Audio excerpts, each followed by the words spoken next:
Hello, welcome to Guide to the Unknown. I'm Kristen. I'm William. William, you ready to talk tonight? I am. Weave a yarn. Okay. Tell a tale. Yes. Okay.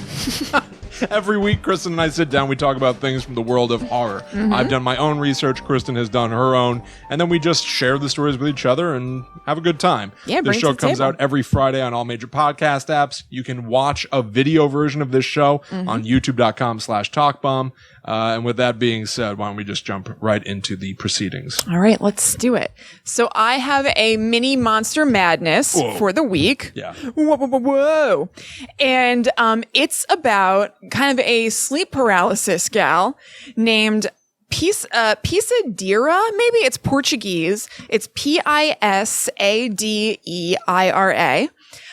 And I read that it translates to something like woman who steps in Portuguese. Pease Adira? Yeah. Interesting. Okay. Brazilian in origin.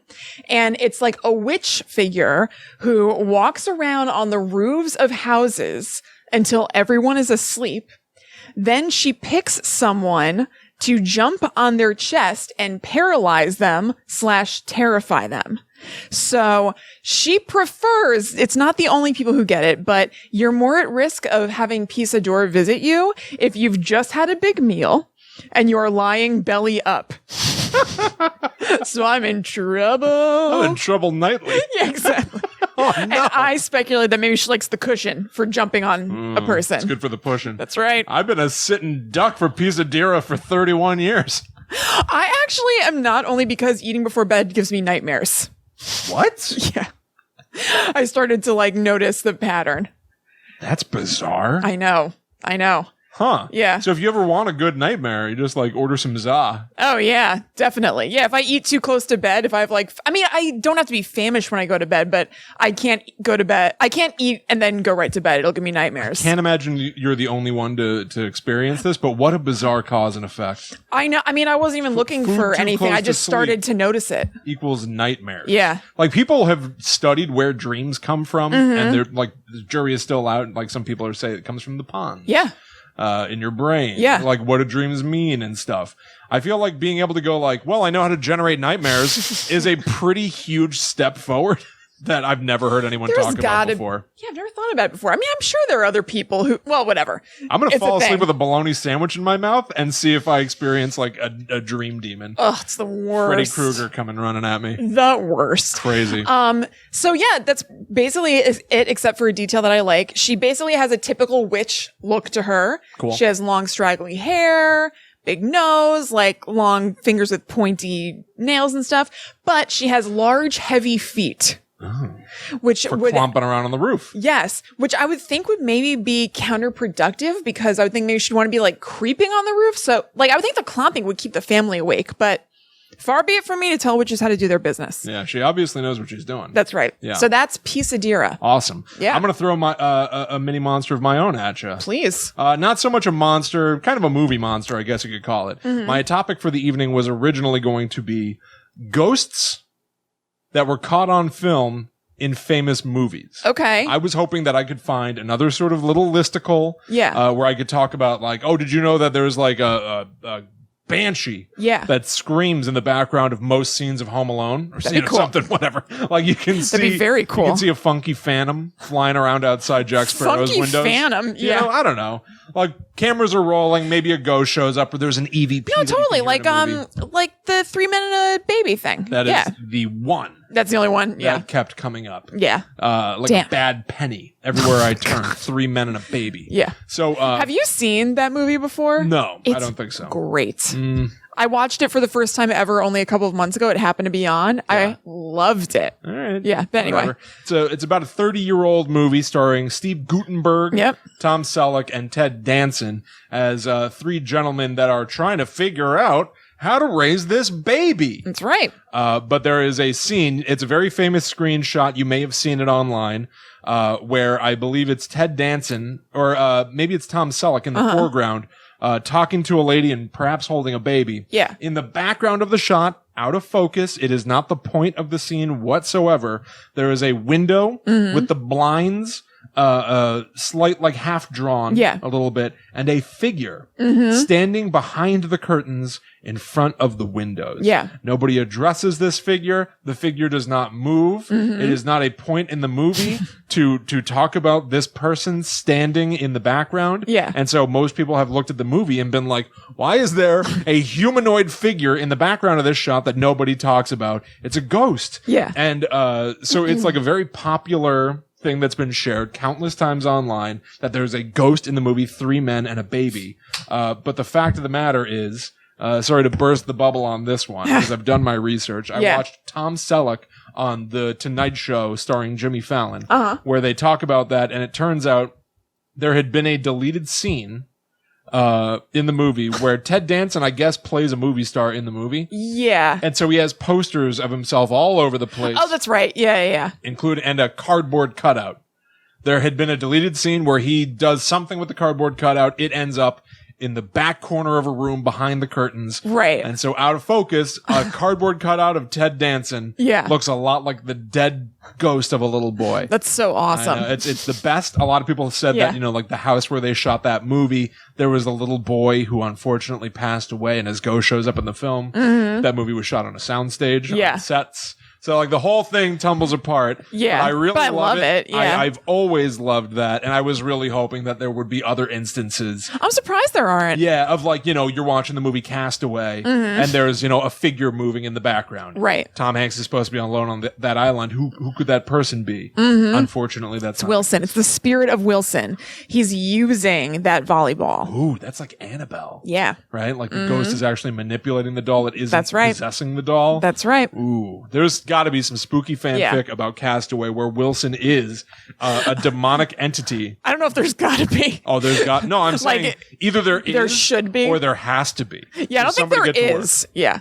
Send us your Castaway fanfic. Please. Yeah. Anyway, that's my mini monster. Sweet. That was good. I was let down. No other instances, but what can you do? What can you do? Yeah. William, I want to ask you to go first this week because I'm just very curious about what yours is. Oh, okay. Because you said it was timely. Yeah, it is timely. Yeah. So then to keep in sort of the movie theme. Okay.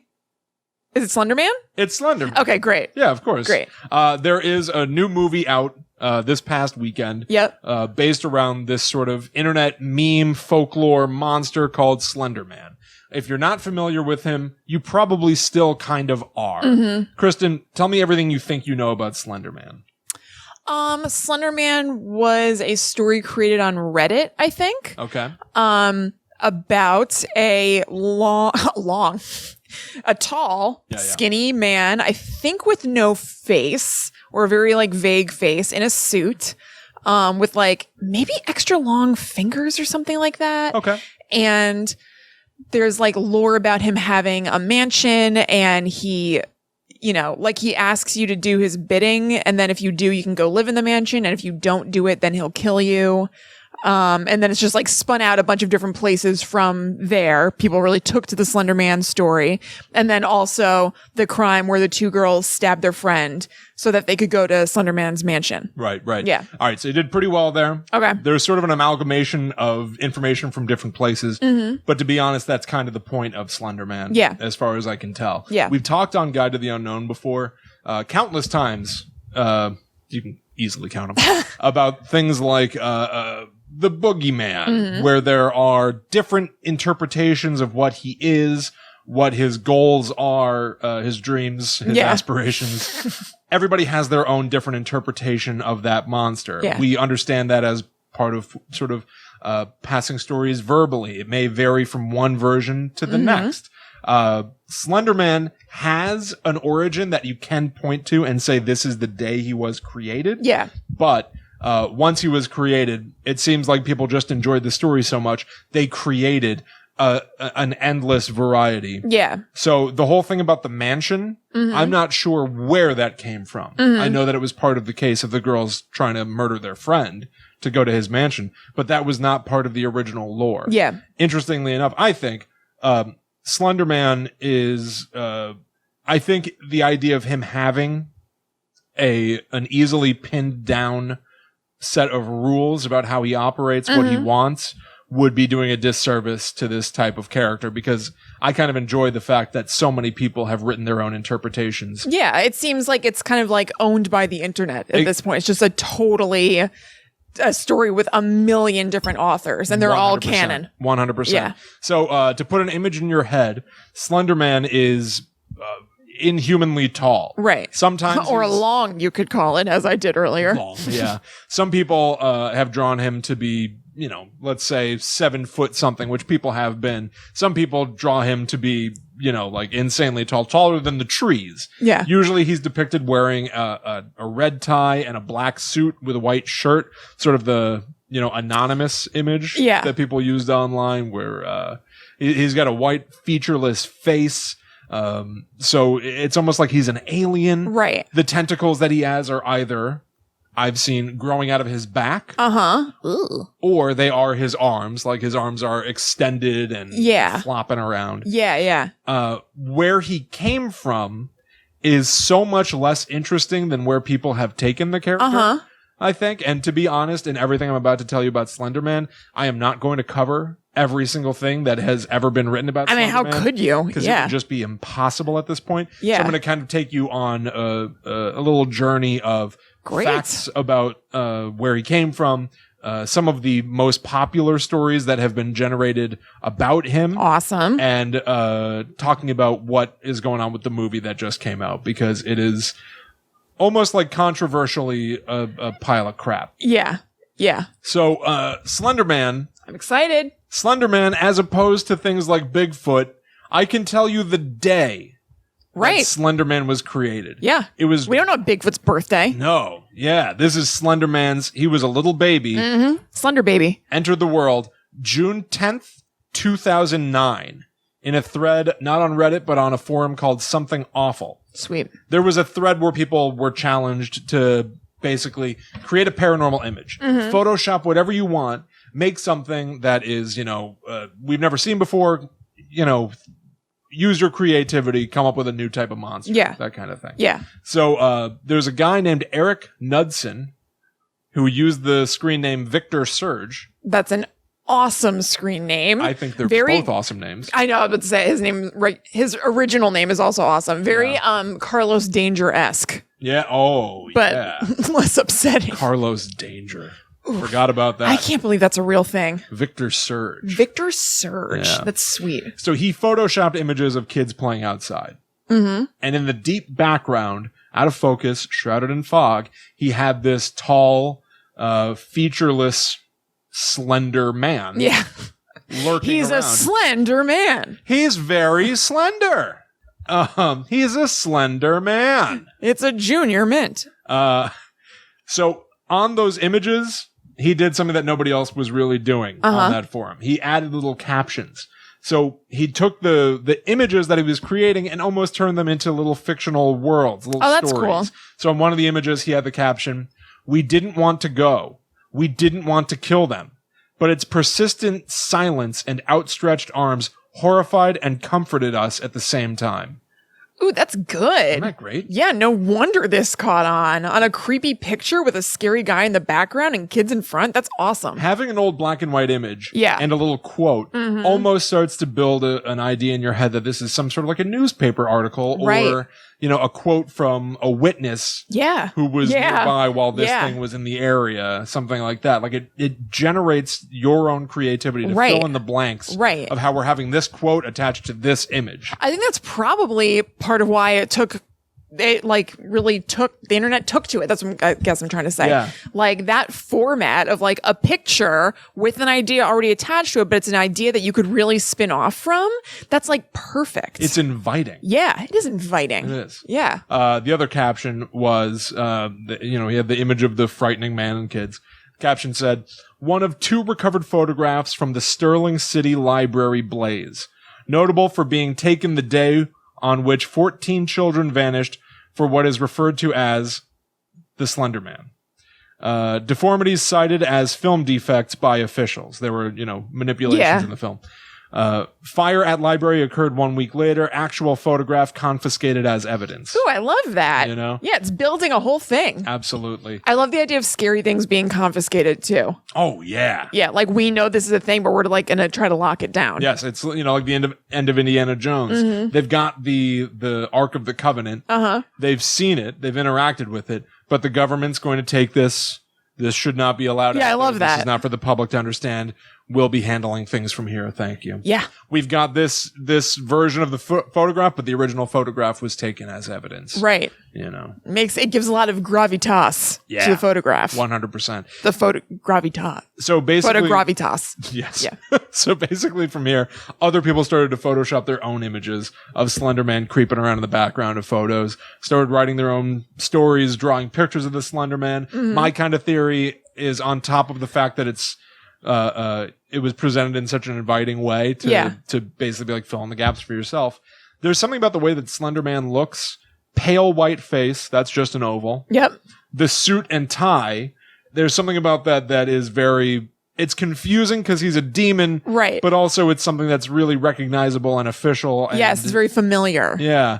He's easy to draw. Mm-hmm. He's almost like a mascot. Like you could sit down and draw Mickey Mouse right now. Yeah. It would be hard to sit down and draw Cthulhu. Right. You know, so right. like Totally. Like I feel like it just made people want to be like, well, I can do my own little version of this. I could do that. I bet I could do that. And also with the blank face, you really can kind of project anything onto him. Like you can really make up any kind of story about what this thing is. Yeah, 100%. So because the character starts to expand from here, and a lot of the mythology of the Slenderman was provided by, you know, a myriad of alternate sources, it's hard to pin down what came from where, blah, blah, blah. But the real interesting thing about it all, like almost forget what people added to this. I'll tell you about some of it, but like ignore the fact that the Slenderman character began to spiral out from there. Right. And was given rules and an origin, whatever.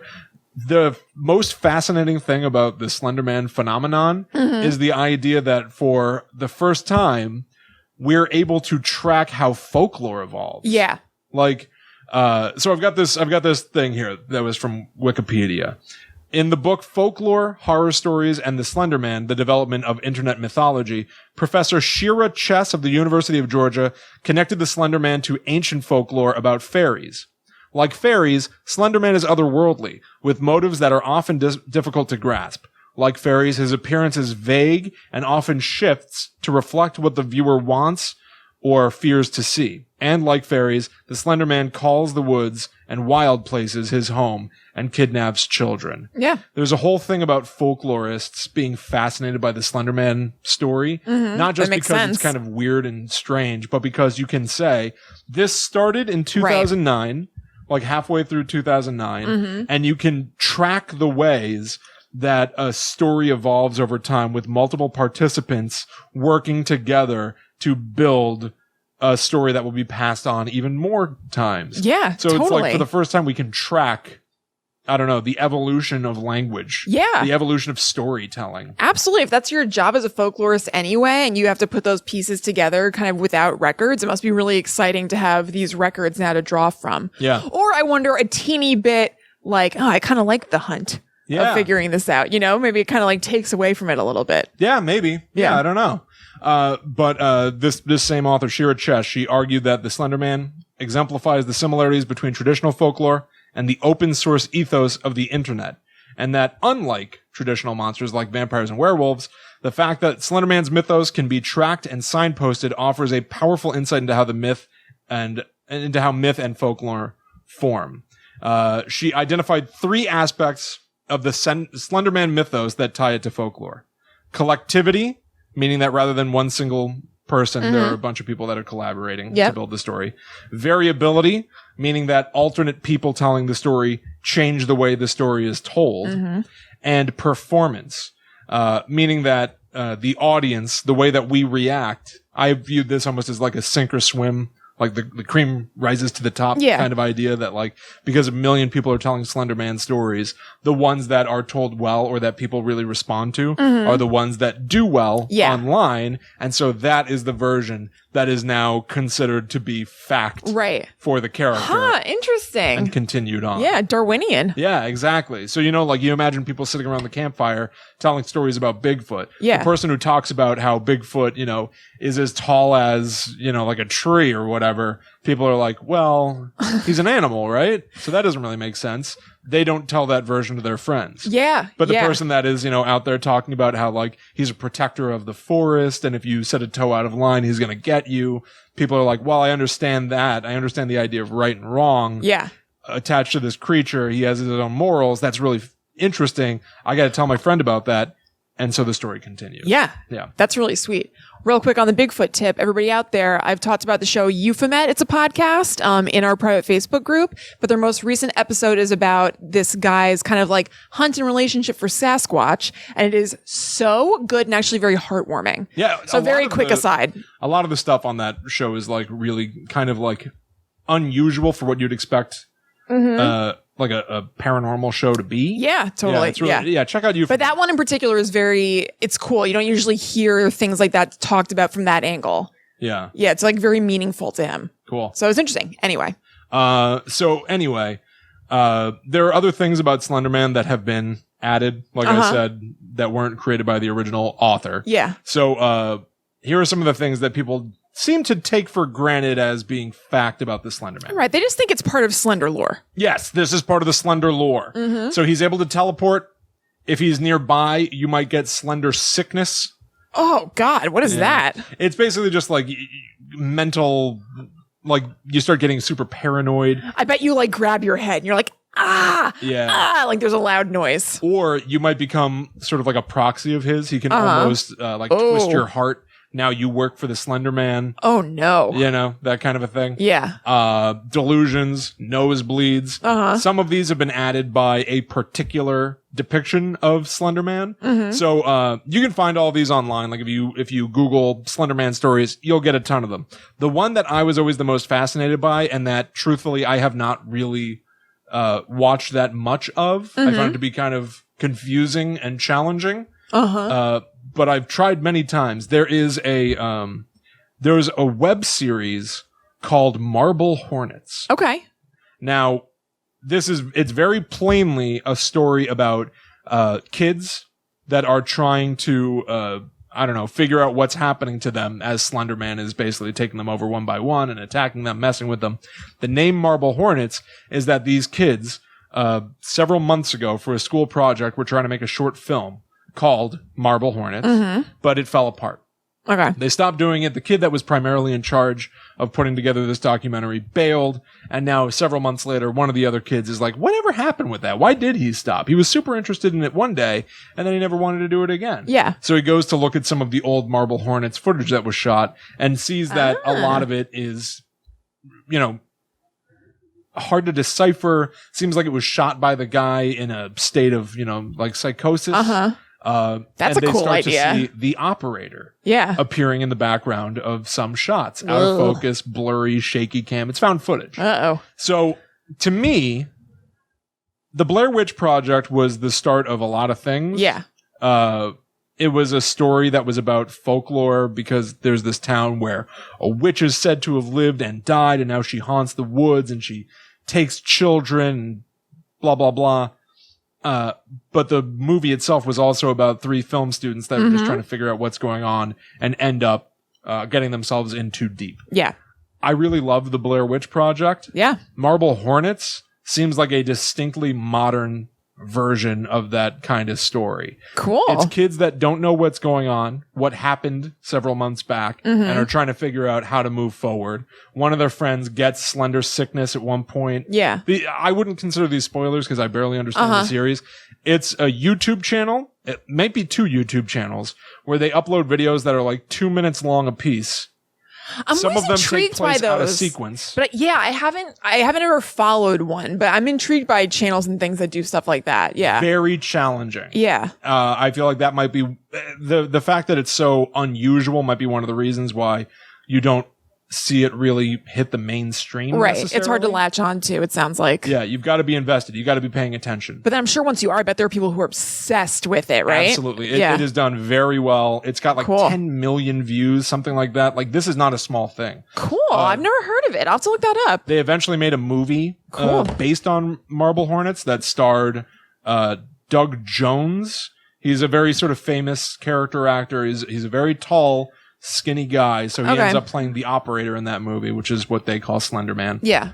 Slenderman is still like a copyrighted thing, like as much as he belongs to the internet. Really? Because you can... Eric Knudsen copyrighted Slenderman?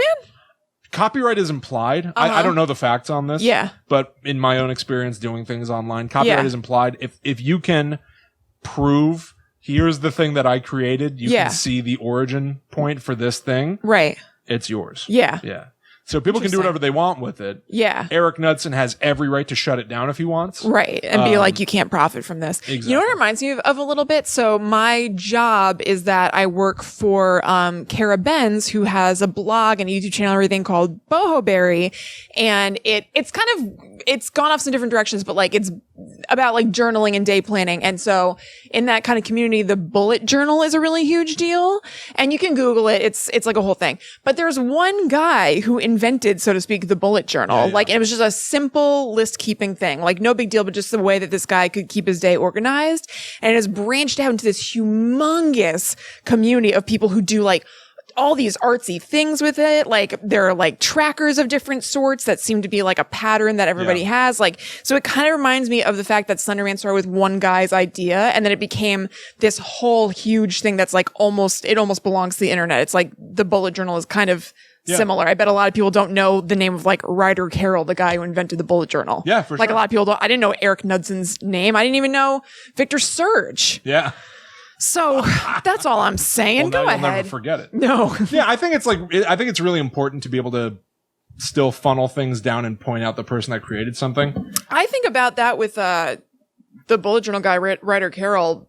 Not all the time, but when I think about it, I'm like, that's gotta be so weird. Like just your list making system that you just threw up online. So you're like, oh, this is working for me. Maybe it'll work from other people. And it's like, turns into something that's like so different from what you even started with. It's crazy. Yeah. In one way, it's the dream, right? Like do something online that people are so passionate about that they want to make it theirs as well. Right. Like to have that sort of, I don't know, enthusiasm and support behind your idea. But it's the double-edged sword of like, but that was mine. And like, people can just leave you behind theoretically. And like forget that you had anything to do with it. Like, I think it's important for your ideas to still belong to you. Yeah. And like also like with the Slenderman and everything. So you said that there are some versions of the story that are basically like the most repeated and most widely known and everything. Yeah. So like for all we know, like Eric Knudsen could like, I mean, sure, it's not that big a deal. It's a little bit of a different thing, but it could be like, that's not at all what I was thinking about for Slenderman. Like that's not the Slenderman story. Cause I think about the guy who made the bullet journal, Ryder Carroll. When people who know about this stuff think of a bullet journal, like I've seen online a lot of people be like, oh God, I can't get into that. It's like a whole thing. I'm not artistic. I can't do all that. And like, I could imagine him being like, that's not what it is. Yeah. It's about efficiency. Not about, That's just what some people enjoy doing. But because so many people enjoy making it so fancy and they share it, if people hear about those things, they think bullet journal, they think like, ooh, elaborate, big artistic thing. And it's not at all. I know. So I wonder if it's similar at all. Yeah, maybe. It could be. He seems, I've read a couple of quotes of his where he's like, he said things like, I'm really excited to see somebody take this to the next level. And I'd be very fascinated to see what someone's interpretation of it is, which I think is also sort of the point of an artist. You create the thing yourself, but people can interpret it in countless ways. Sure. And each person's interpretation, even if they contradict each other, is true. Of course, because it's their angle. Absolutely. Yeah. Like, it's all very personal. Yeah. So I think that he's been pretty open-minded about that kind of stuff. Yeah. Anyway, so let's talk about some of the real life things that have happened because, well, theoretically, because of the Slenderman story. There are obviously horrible stories of kids attacking each other, setting fires, stabbing their friends, and then saying that they were doing it because of some inspiration from the Slenderman story. So the most famous, the one that people may be familiar with in all likelihood, was that there were two 12-year-old girls in Wisconsin who stabbed a classmate of theirs 19 times. Yeah. Their classmate survived, managed to drag herself to the road. She was rescued, but there's no denying that her friends were trying to kill her. Yeah. And they explained later on that what they were doing was they were trying to basically start themselves down a path where they would eventually be invited to stay in Slenderman's mansion in the woods. They said that they were afraid Slenderman would kill their families if they did not commit the murder. They were eventually deemed, at least one of them was said to not be mentally fit to stand trial. Yeah. Eventually, over the course of time, they were tried as adults and will not be out until they are, like, for 40 years. Basically. Yeah. So these 12-year-olds will be locked up for 40 years. But again, what was I going to say? They're in a facility, right? They're not in like a jail. Yeah. Yeah. They're Right. in, Okay. like, a psychiatric ward kind of thing. Yeah, absolutely. But they evidently said, and these are things that like, it'd be very easy to be like, well, that's hilarious and blah, blah, blah. But I feel like it's also an indication, the thing that was shared above all else was the idea that they stabbed their friend to appease Slenderman. Right. However, one of the girls also testified in court that she has spoken with Lord Voldemort and one of the Teenage Mutant Ninja Turtles. Really? Yeah. Oh, you know what? I just realized I thought I had watched the Slenderman documentary that came out on HBO like last year or something, but I think I didn't finish it. Huh. Yeah, I don't know. Okay. I was aware of the documentary. I don't like true crime very much. It makes it generally like I like the fascination aspect. Yeah.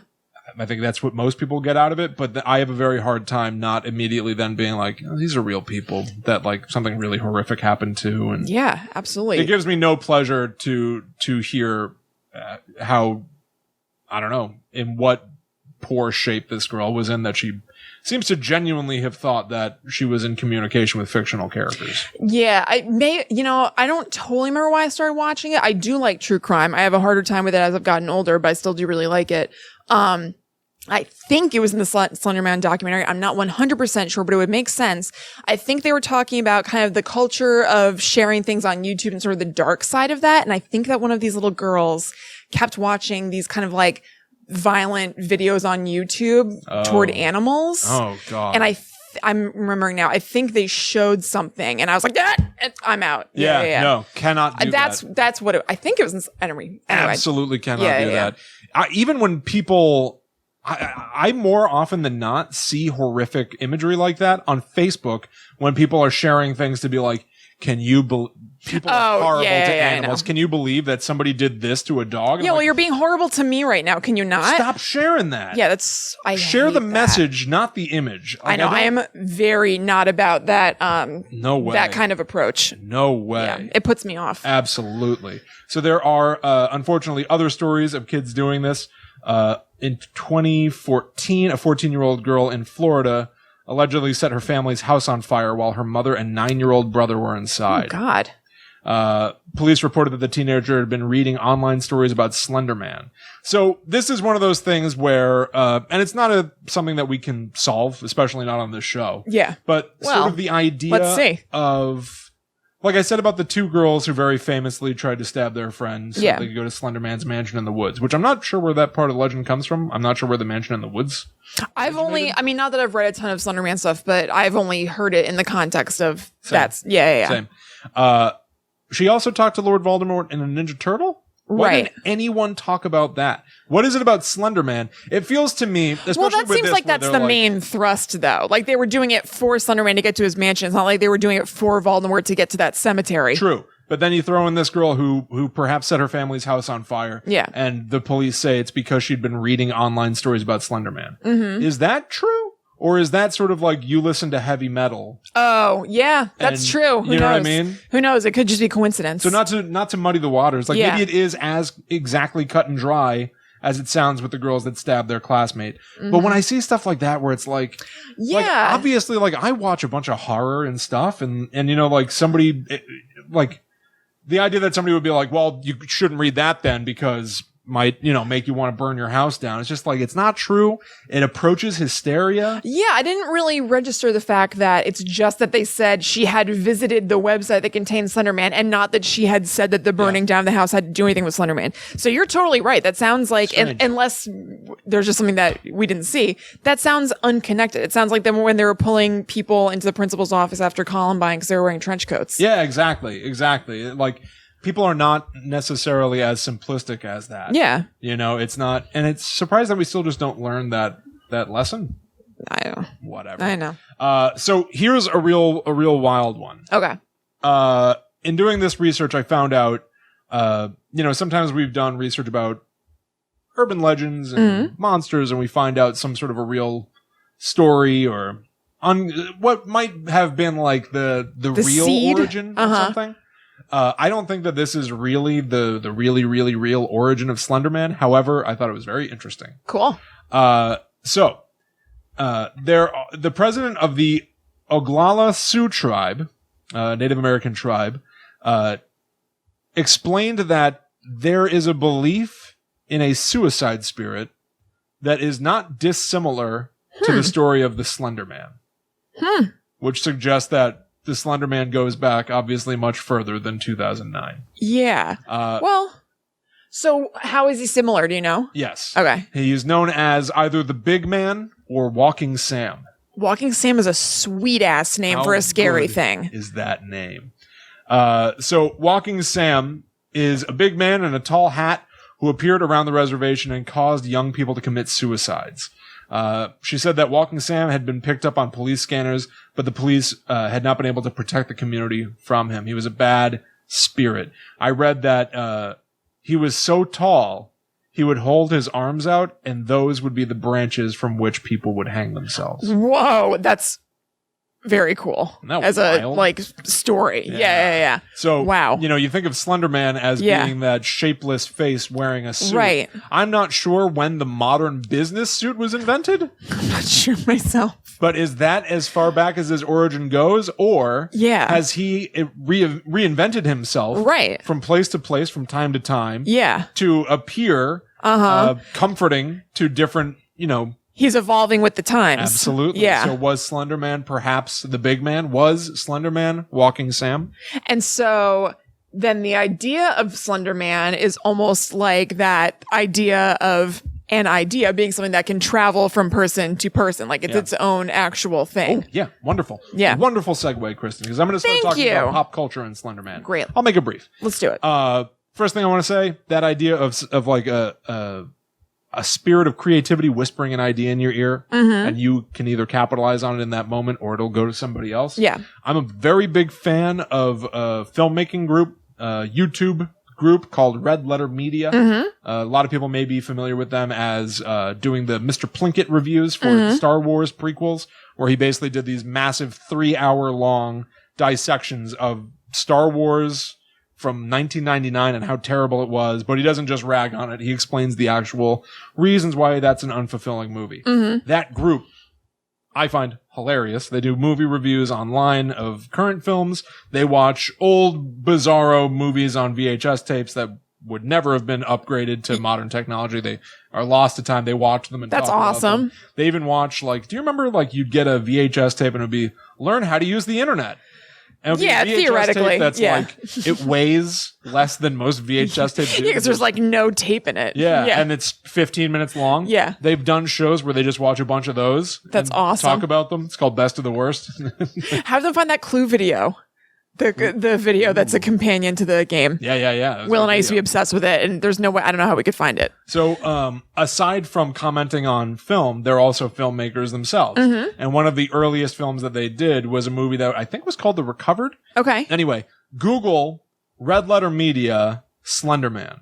Basically, they do a video where they talk about how in a very early movie of theirs, there is a character that is stalking people who is a pale white man who's always wearing a business suit, is seen standing half obscured in the woods much of the time, and doesn't seem to age, even though the characters definitely do. Yeah. And so they basically sort of tongue-in-cheek talk about the fact that they may have invented the Slender Man. Right. And I watch that. I think that some of their ideas of how they're connected to Slenderman are looser than how I feel about the things that I feel like I've been connected to. Like I feel like I invented the show Hannibal before it existed. Sure. But I didn't invent Hannibal Lecter, but I invented the show Hannibal. Anyway. Essentially. I feel like their claims are looser than the way I feel about my stuff. Yeah. However, it's not as tight. No. Yeah. However, yours are pretty tight. Yeah, they don't. Their evidence category isn't that great. However, that idea of like something whispering in your ear to do something. Yeah. I almost do kind of believe like it did whisper in their ear. Yeah. And they tried, and it didn't take off. So it had to go to somebody else. Victor Surge's ear. Yeah. Yeah. It could be. So Google that. It's very entertaining. Cool. Don't take it seriously, but I really, really enjoy it. I really enjoy that group. Sweet. Okay. Let's talk about two other things. There's a video game called Slenderman: The 8 Pages. It came out in 2012. So I have kept meaning to bring this up. What do you remember that there was a Slenderman video game? Like, right? Is that this? Yeah. Okay. Why? What were you gonna say? No, I just remember that you and I mean, I think it was longer ago than 2012, but maybe I'm wrong. You would think.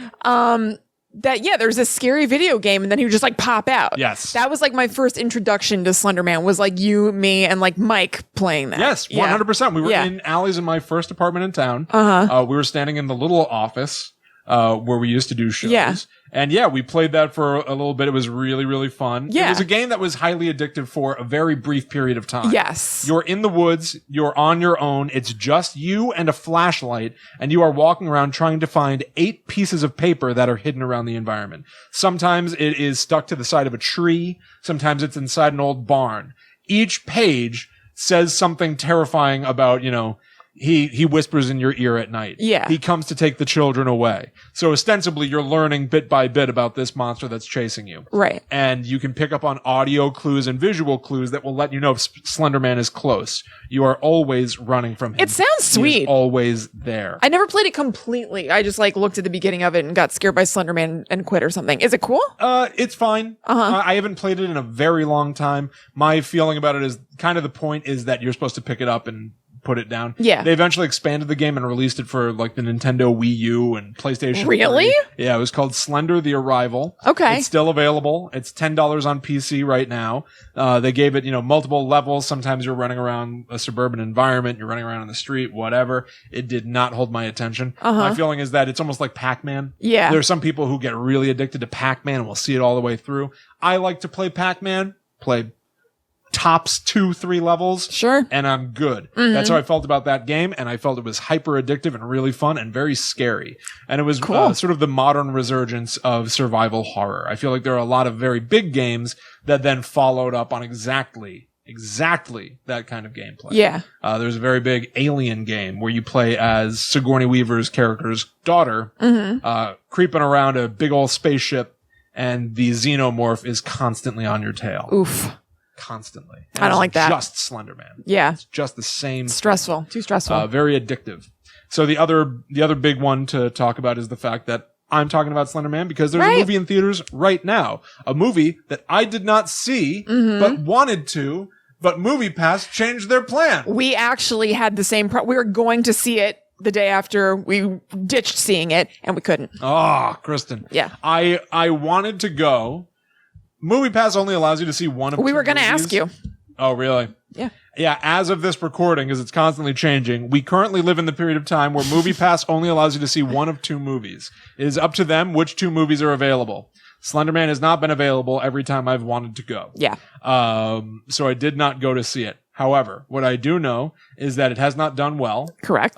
Critically, at least. I heard that it was projected to make 10 to 12 million. It made about 11, which not to bad. me says it's right on target for what they expected. But I've also heard that they shifted its release date so that it would just be devoured by the movie The Meg. And not look like a crappy movie. It'd be like, oh, well, I mean, it didn't even stand a chance. Yeah, because there's this big Jason Statham shark movie. Right. What were we going to do? But I've also read articles where Bloody Disgusting said that the Slenderman isn't even a finished movie, that what is in theaters isn't even a complete film. However, their reasons for saying that are like, there are things in the trailer that aren't in the movie. Yeah. Which is unfortunately true of a lot of films. That happens all the time. So I don't really necessarily believe that. To me, it just looks like a boring Conjuring-esque movie. Totally. So when I read the summary of it, it made me want to watch it a little bit more. Like I still think it looks crappy, but I guess there's more teen girls summoning stuff than I realized, which is always fun to me. Yeah. So there are rumors that it was intended to be R-rated until Sony got worried about the court case of the girls that tried to kill their friend and worried about backlash, so they made them cut it down to PG-13, which may have defanged it or something. Mm-hmm. Like I still believe in movies are movies. Yeah. Do what you got to do in film. But, I don't know. If it weren't for this show and Movie Pass, I would have. If it weren't for Movie Pass, I wouldn't. Yeah, I refuse to pay for it. Yeah, I would see it at home or whatever. I don't even know if I would. I would. I don't know if I'd pay to watch it at home, but if it was on Netflix, I'd probably watch it. You know what? I say that. There's a decent chance I would, just out of curiosity. Yeah. Because I like the idea of Slenderman as the character. I'm not even like a fan of all this stuff. I'm just fascinated by the way that this thing evolves. Yeah. Basically. It's funny. My story is a little bit similar. Really? Yes. I see a lot of people being like, it should have been a found footage Blair Witch type movie. But the last time a Blair Witch movie came out, everybody crapped on it. Yeah, exactly. So I'm like, which one do you want? That doesn't sound like what it should be. Yeah, I think it's almost doomed either way. Yeah. So I will ask you to end. If somebody did it well, it wouldn't be doomed. But Sure. Yeah. But what's doing it well? Yeah. Yeah. So I will ask a question that we cannot answer. Okay. To end this. We're able to now observe folklore at its birth and how it evolves over time. That's right. Slenderman, I think, is past his prime. Oh, absolutely. And got so big several years ago that there's almost no coming back. Yeah. Now a big Hollywood movie has come out. It took them 10 years to get to the point where they're going to make a Hollywood movie, which I think is actually kind of impressive. But it's tanking. Are we also going to witness what happens when folklore dies? Like, in 10 years, will we be like, oh my God, remember Slenderman? Kind of. Yeah. I think it depends on how good the folklore is. I bet there could be something, and I bet there probably is something that was kind of like born on the internet that we still talk about and is still kind of like a cool thing to go visit every once in a while. Maybe you don't think about it a whole lot, but you're like, oh, that was a really cool story. Let me go check on that. True. Slenderman is cool, but I don't know if he stands the test of time. Cool. Yeah, he may not have legs. I would say he doesn't have legs. He's kind of played out. It's interesting. But I think that there probably will be more things like that. Yeah. But I also think there's potential for there to be stories that actually do endure an insanely long time, like the Boogeyman or whatever. Yeah. Yeah. Cool. Yeah. Yeah, I'm excited for like what the next thing is. Yeah. Like, you've shared them. Cool. You've shared them online at GTTU Pod. We've had viewers and listeners share stuff with us about like, there's like a lore of a face with big scary eyes and a really wide smile. I did not share that. So it looks disgusting. Yeah. Somebody else shared it in our Facebook group. Yeah. And I was like, ugh. Yeah, but it's just like, it doesn't really have the legs. Was it like manga or to something? Like keep me on the hook. I didn't want to click it. It looks disgusting. Yeah, whatever. Anyway, I'm just excited for the next one that almost hits that mainstream. Dear David. Whatever. Dear David. Duh. Dear David. Dear David. Pretty good. I love Dear David. I really enjoy Dear David. I think that's got legs for days. Okay. Yeah, I really like Dear David. I bet that I could revisit that. I mean, it's not going to have a lot of new stuff attached to it, probably. Yeah. But I bet I could revisit that in 5 years and be like, oh, this was really cool and I fun. think you're probably right about that. Yeah. Yeah. And there's going to be a movie. Fingers crossed that it's good. Oh, really? Yes. They announced that like a while ago. Okay. Could be. We'll see. I mean, it depends on who's. I mean, you could be cautious about everything. I'm interested. I think it could be cool. I'll see it. Yeah. Everybody look up Dear David. If you don't know Dear David, look it up. It's so sweet. I'm curious with the movie whether they're going to go the route, which I would imagine this, but who knows? The route of you're just living inside the story, and it's just like you're following the guy as he does it, or if it'll be a little removed and it's the guy and it's being like, so I've been posting these things on Twitter about that's been going on with my house. Like, are they going to acknowledge that it's a Twitter story, or is it just going to be the story? It's so funny. We all are obsessed with like being on Facebook and on Twitter. Mm-hmm. Like, there's no denying it. Yeah, it's part of like life now. But no matter what, if I watch a movie and people say they posted something on Twitter, it feels so... It feels weird. Stupid. Yeah, it feels weird. Yeah. But it's perfectly indicative of the world we live in. Yeah, it's completely reasonable to do that. Yeah, I don't know. But like, yeah, who knows? It's tricky. Yeah. I guess, you know what? I say this, like, we live stream this show. Yeah. If I was watching a movie about somebody who's live streaming, that would feel fine to me. Mm-hmm. Maybe it's the brand name thing. I was gonna say that. I wonder if it's because it sounds silly. Because think about it. Like, if people talk about it being on Facebook, it doesn't. But you're right. I mean, I found this on Facebook. I can't even think of something where Twitter would come up, but I do think I would think it was a little funny. It also depends on how they use it, because like there's a ghost in the chat. That's the plot of Unfriended. Yes. Think about when somebody writes something who's out of touch with what they're writing about. Like if they're like, so I have been working on these blog entries. And you're like, nobody talks like that. So I wonder if Twitter things could feel weird because maybe things that you've seen or things that could happen like aren't saying it quite right. Although, you know what? I would be fine with making a resurgence, preferably in film or maybe on like a CSI type show. The word blogosphere. Remember people used to say that? Yes. People used to use that word. You say resurgence funny. You say resurgence. Resurgence. Independence Day resurgence. I don't know. Doesn't sound right to me. I don't know. We give a vote. Smash that subscribe button. I'll put a poll in the doodly do. You guys handle that. The hiddly piddly. There was also, real quick, not that long ago, I watched an episode of Law & Order SVU that was based on the Slenderman case. Oh, really? But they changed it in the episode, which was a sweet name. Sloppy Man. The Glasgow Man.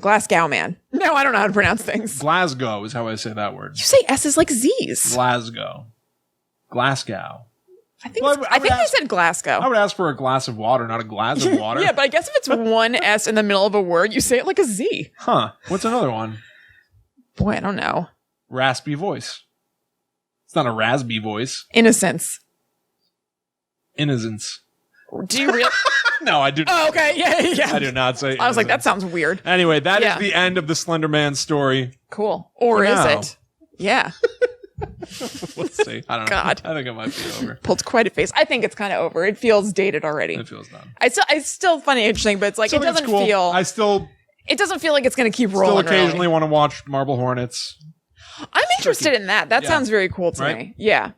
Okay. So, Will, I'm going to talk to you about something that I had never heard of before and I think is so cool. And it seems like it's not a huge thing. Like when I Googled and I was doing research, there were a good amount of sites and stuff about it, but like not like a ton. It didn't seem like that, like everybody knows about it. Yeah. Do you know anything about Stull Cemetery in Kansas? Stull? Stull? Yep. No. I've never heard of it. I hadn't either. I must have come across it somewhere and then sent it to myself through email with the headline GTTU because I do that sometimes. If I find something cool and then I search GTTU and pick a topic. But so that's what I did with this, and I don't know where I found it. Except that the website I found it kind of like it probably grabbed me because it's similar to like the Willard Library and other things where it was a website that was like it was copyright 2002 and it had like, not in a cool way, just in maybe like a little bit of like an off, formatting way, like big font at the top and then it got kind of small. Like it was just very much like an old website. Yeah. So it was sweet. And I mostly used that, but I checked some other things. So, and that was prairieghosts.com. Prairie Ghosts. Yes. And then it may have been /Stull, but if you Google Prairie Ghosts Stull Cemetery, it'll come up. Interesting.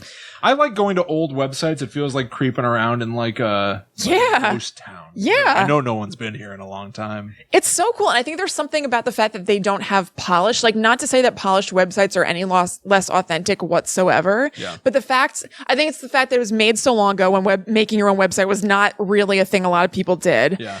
And that it's just kind of like just content, not a lot of flash. Yeah. I like it. It feels like such a passion project. I miss when you would see that a place has a live webcam, but it wasn't video. It would upload a photograph. Yes, so it's like, that was the best. Totally.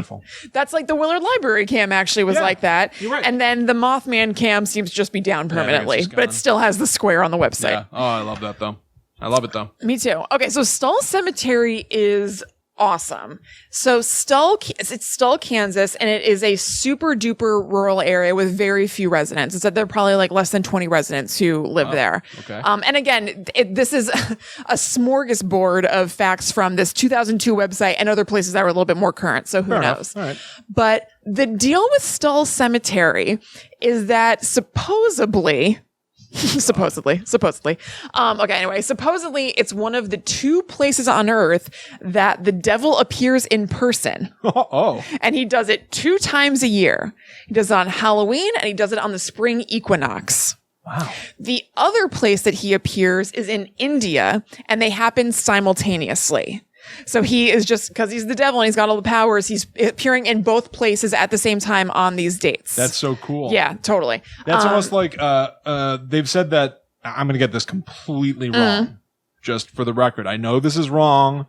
I know there's a right answer. I don't really care about the right answer, fine. if I'm honest. There's a scientific thing that they observed of like a particle or an atom that's able to teleport. It like simultaneously exists in two places at once. Cool. Like, if you wanted to make a scientific theory about what the devil is doing when he appears, it would be like, no. He's well, there's that particle. It is one body. It's just in two places. Yeah. Basically. Yeah. Or like what I wrote here, Santa? Because Santa seems like he can be in multiple places at the same time. To deliver all those toys all over the world? It feels like a Mario Brothers kind of rule, that one. Where it's like, if you lose the level and Mario falls down a pit, you just start again. Open a door and another Mario walks out and tries to go this time. Yeah, that's true. It's like a parade of Santas, not multiple Santas doing the bidding at the same time. That feels right. There's a Santa for every person on Earth. Yeah, and I think especially because of the Santa's helpers thing at malls, that feels more right that there are multiples. Yeah. Anyway, that's neither here nor there. So he appears simultaneously in both places at those times, Halloween and the equinox. And what he does is gather all of the people who've died violent. Oh, and this is specifically on Halloween. On Halloween, he gathers all the people who've died violent deaths over the past year for them to dance around on Earth at the witching hour. Oh. Dance around on Earth. Yep. So that's, like opening the membrane between the world of the living and the dead. Yes. Like the William, one night. that veil. That veil. You know how thin it gets? It's like a wafer. It's like a wafer, this veil. Have you felt the veil? It's crumbling. Lately? It's just like crumbling in my hands. It's just, oh God, I feel when I step outside. It's like an old piece of silk that's just disintegrating. Oh, it's disgusting. Ugh. Yeah, like that's a thing on American Horror Story. That was part of the lore on that show, that on Halloween night, Oh. the ghosts are able to That's right. walk free. Oh, that's right. Yeah. I think that's a thing. Okay. I don't think they invented that. But so he comes to Stull, Kansas, in particular, and this cemetery because there is a grave there that has the name Wittich, Wittich. And it's said that either he is visiting so where it's said that the bones of a child are, that the devil himself sired with a mortal witch. The child was apparently so deformed that it only lived a few days. And so the story is that grave site is either the grave site of the child or of the mother. Huh. So, and there's another story where if it's the mother, there's another grave that has the kid in it. Right. But there's always that the child of the devil is in this cemetery and that the ghost of the child has been seen around the cemetery and he kind of looks like werewolf-esque. Oh, that's kind of cool. And it reminded me of the Jersey Devil. Sure. Yeah, that story reminds me of the Jersey Devil, but also the idea that the devil can marry a witch or, like have a baby with a witch and the baby looks like a werewolf. As stupid as it is, it makes me think of the Munsters, where like, Grandpa is obviously a Dracula, but his son is a Frankenstein, and his son is a wolf boy, but he's married to Morticia. That's true. You know what I mean? Like it's just like every monster. It depends on which gene is strongest. Yeah, exactly. Like being a Dracula is a recessive. I'm saying that instead of vampire, being a Dracula. A Dracula. It's a recessive better. gene. You might pass it on, or like you might end up having a werewolf if your wife has a stronger werewolf gene. Oh, he's a Frankenstein. It could even be far back. It might not be her. It could be your dad. It's going to be hard for him to grow up a Frankenstein. Well, you know what? Every kid's life is hard. It doesn't really matter. Oh boy. So another reason, Stull Cemetery is just a hub for the devil. He also comes there because there's an abandoned church this is legit. There is an abandoned church that's there and it has no roof. It just kind of caved in a long, long time ago, but the walls are still up structure wise. And it's said that there have been lots of followers of Satan who have met there to perform rituals and things like that. Like it just seems like a lot of like satanic in the Satan loving sense, not in the just like, love yourself sense of the official satanic church, sure. Have met there and conducted rituals that the devil likes. Huh. And also something that I love the idea of is that it's said that when it rains in that area, even though the church has no roof, no rain falls in the church. I love I know. I love that. Isn't that awesome? That is very awesome. So the devil comes and goes there partially with the aid of the fact that Stull Cemetery is actually one of the 7 portals to hell. Oh. So convenient that his wife and kid are buried there. He's got a bunch of followers in that church anyway. Plus, he has a staircase that leads him there. Like, why wouldn't he go there? Well, but saying it's convenient is ignoring the fact that obviously these things were like preordained. Yes. They were written in the stars. Obviously. If you're going to begat a child on Earth, wouldn't you want to do that someplace that he could easily travel to? Mm-hmm. That's where the portal to hell is. Chicken or the egg. Yeah. That's where he comes and goes. That's right. So there's a staircase behind the church, like in the ground. And so it was interesting, like looking at all these sources. Some people say that it only appears, that staircase, on those nights, on Halloween and the spring equinox. Easy to disprove.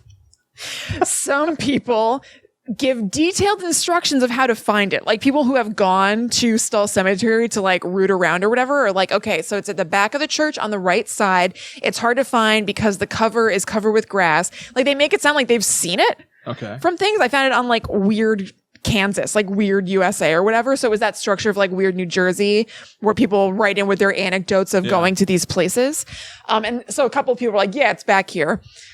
Who knows? But, so it said that when you do find that door, either on only those days or any old time, who knows, you pull it up and there are stairs leading down and it's the gateway to hell. Awesome. So if you start down them, like if you even do like one step, there's going to be a force that brings you down. You're going to have to go down all the way. Gravity. So, well, no. There's this force. No, William, a devilish force. Oh, my bad. Yeah. So you can't just like do a peek. Like once it has you, it's got you and it's like tractor beams and you are going to go down all the way to hell. You can't just like take a peek 13. If you start down that path. Peak 13. That was Dad's old passwords. Oh, take a peek 13. I gotcha. Peek 13. We asked our dad what his Netflix password was, and he said it was take a peek 13. This is an awesome password to have. He had so many good passwords. Yeah. I adopted 2 of his passwords as my own now. Don't say what they are. I'm not.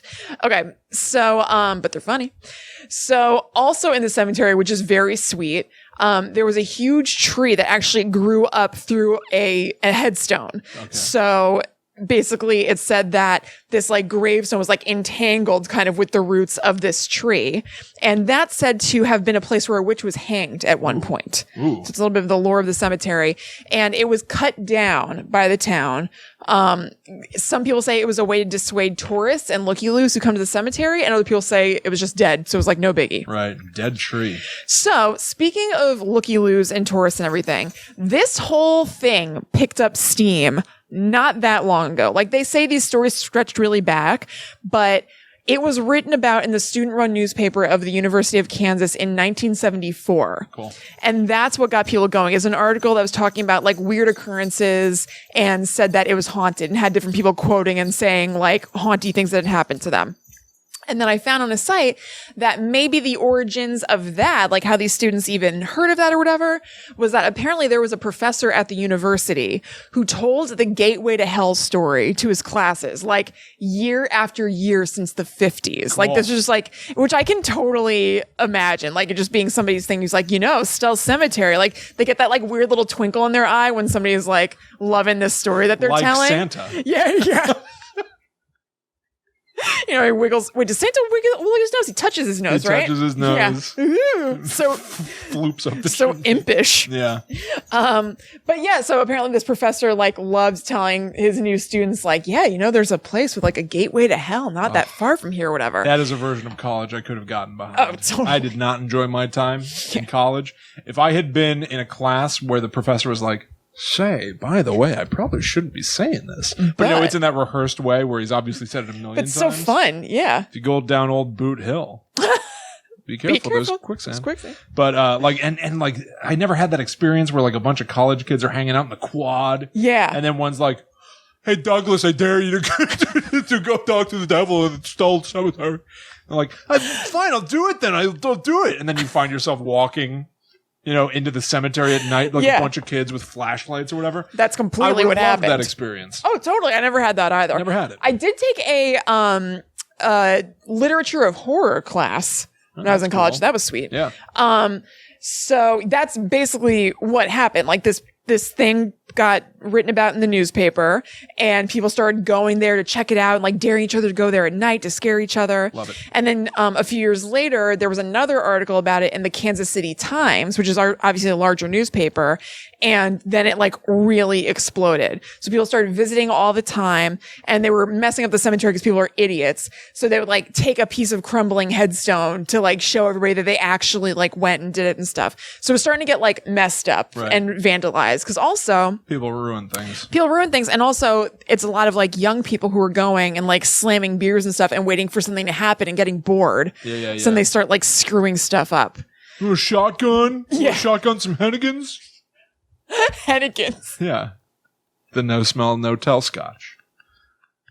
You wouldn't be able to shotgun a Hennigans, though. Bunch of boozers, users, and losers in that cemetery. Wow, Will, you have just dropped like 4 references. It's reference salad.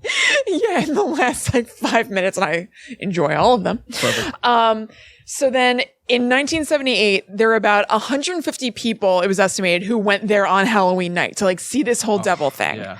And, you know, it was noticed that a lot of people showed up, but it was just kind of like, all right. The professor shows up in a devil suit. It was real. So then it kept growing so much. So it kind of going to like the way this thing spread. This professor was telling this story forever to students who probably like rolled their eyes a little bit. Some students were into it, wrote a story about it. A few years later, it gets picked up by like a state story or city story or whatever.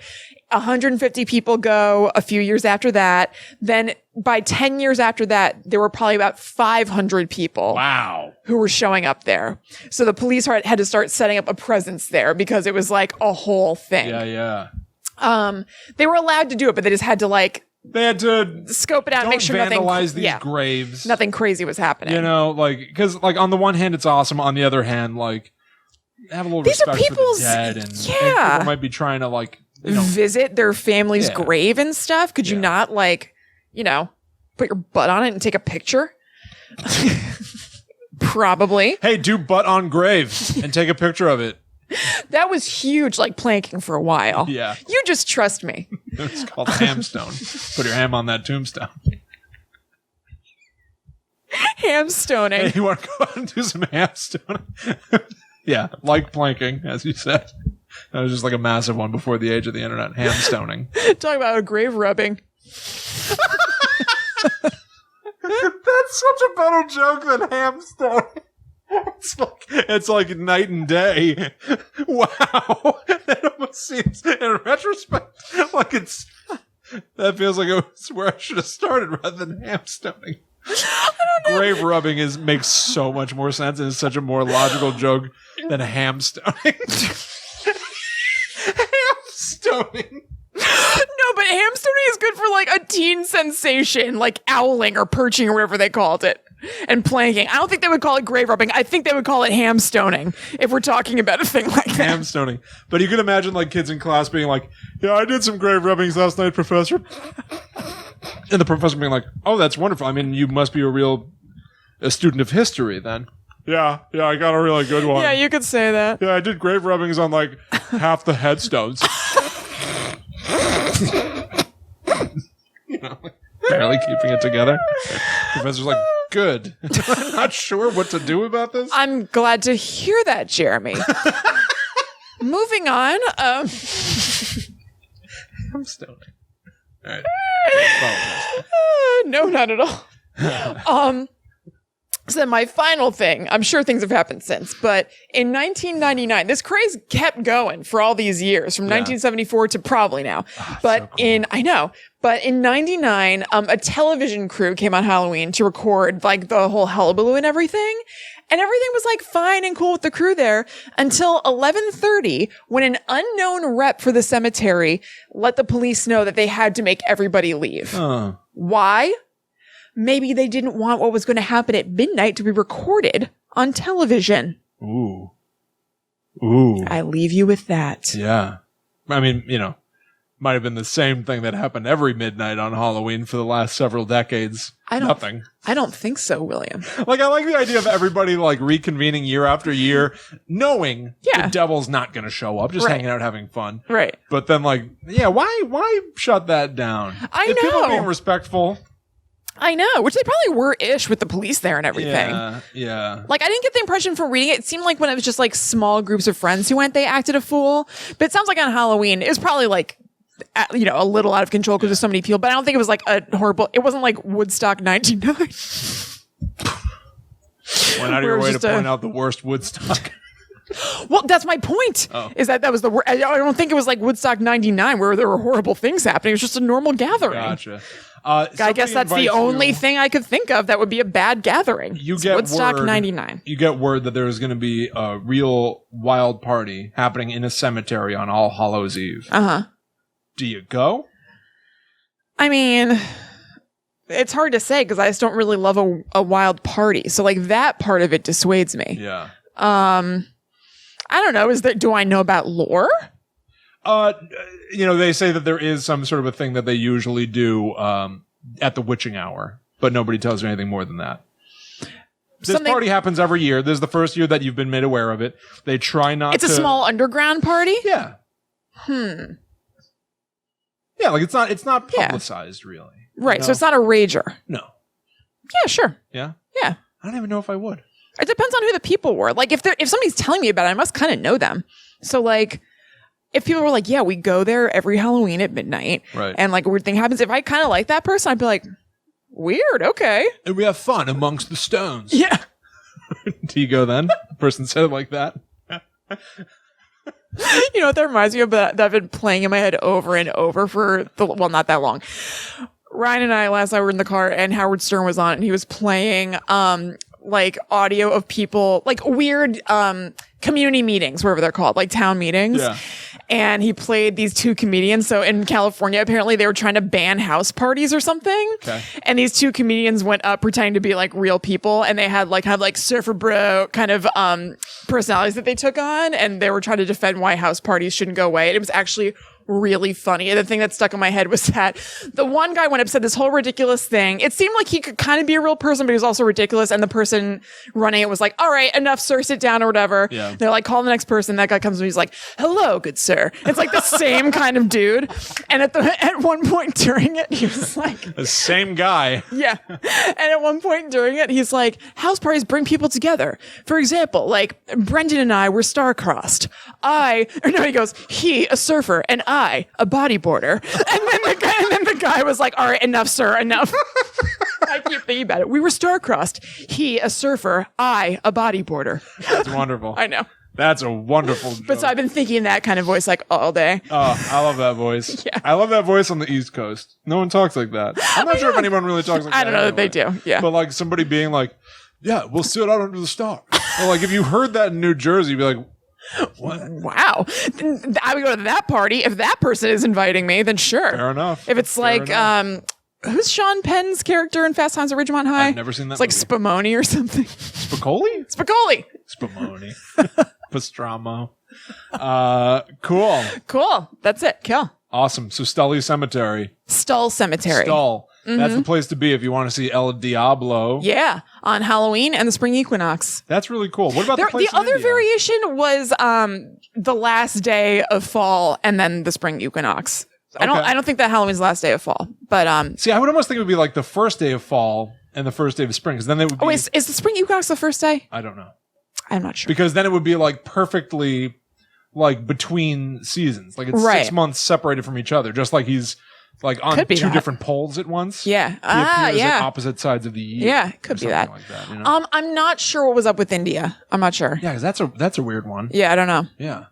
Did he have another child there? Like, was he trying to start? I don't know. I only saw the thing about, because like I saw the thing about it being the one of two places where the devil appears, and other articles I read didn't say what the other place was, and so it was annoying because I Googled because of, like I said, there's not a whole lot about Stull Cemetery. I was like, how am I ever going to find this? Like, one of two places devil shows up, Kansas, what is other one? Like, nothing came up. And then I more carefully went back and read the Prairie Ghost site, and it said it in there. Huh. So another point for sweet homemade sites from a long time ago. Very cool. But, I'm not sure. I will say there is, it probably has nothing to do with this, but there is a very cool movie about the devil and his offspring. The devil's played by Harvey Keitel, which is a really good choice. Rings a bell. Yeah. Yeah. Like a really good choice for like an evil devil. I don't remember what it's called. But I remember really liking it when I was a kid. Everybody Google the movie where Harvey Keitel plays the devil. Yeah. What the hell was that? Because I do remember it. Yeah. I'm Googling it real quick. Okay. Vamp a little bit. Yeah. But anyway, yeah, I think we're pretty much like at the end of another episode of Guide to the Unknown. Yeah, for sure. And for sure, we hope that you all had a good time and that you maybe learned a little something tonight. Little Nicky comes up because he played. Oh, William, is that what you're talking about? William! It was Adam Sandler's William! Little Nicky. I thought it was maybe something cool that when I looked at it, I was gonna be like, oh my God, that's right. We used to watch that. God damn it, William. I'm so glad I didn't say the next thing that I was going to say. What? I was going to say, and it's so weird, but Kevin Nealon was in it. And then I feel like I would have figured it out from that. May have tipped the boat. I think I would have stared at you for 5 seconds and then figured it out. I was really hoping you would try to Google that later. And that, more importantly, a lot of people watching would try to Google that and be like, Harvey Keitel is like a powerful performer. That sounds like it would be a real tour de force. Anyway. Damn. That's why I also said I liked it when I was younger. When I was a kid, I liked it. Anyway. All right. Now we're for sure at the end of another episode of Guide to the Unknown. Now I know you definitely learned something. Oh, yeah. Important. Thank you all so much for stopping by, for having a good time with us. We'll see you again in 1 week's time when we reconvene to talk about things from the wide world of horror. Yeah. If you're interested in getting in touch with us, there are many ways that you can do so. If you're interested in helping the show, you can also do these same things.